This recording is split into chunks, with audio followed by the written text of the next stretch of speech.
রুকসানা, তুমি ভাবির গায়ে হাত তুলছো? আপনার ভাবি আমার সন্তানের মৃত্যু চাইছে, তাই আমি বাধ্য হয়েছি ভাবির গায়ে হাত তুলতে। ছোট বউ, তুমি বাড়ির সবার সামনে বড় বৌমার পাও ধরে মাপ চাইবে। ভাবি যদি নিজের ভুল স্বীকার করে ক্ষমা চায়, তাহলে আমিও সবার কাছে ক্ষমা চাই। ছোট বউ, তুমি এখন মাপ চাইবা, নাহলে এই বাড়িতে তোমার জায়গা নেই। বাহ মা, দারুণ বিচার। তোমার সামনে যদি কেউ আমার মৃত্যু কামনা করে, তুমি তার ছাইড়া দিবা মা? আলাদিন, তাহলে তুই সিদ্ধান্ত নে, তুই কি তোর বউ পোলাপান নিয়ে থাকবি নাকি মা বাবার সাথে থাকবি? আব্বা, আমি ন্যায়ের সাথে থাকবো। ন্যায়ের পথে থাকতে যায়, যদি আমার গাছতলায় থাকতে হয় আমি গাছতলায় থাকবো।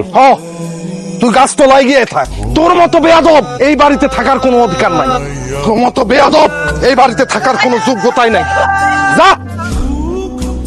হ্যাঁ, এত টাকা কোথায় গেলো?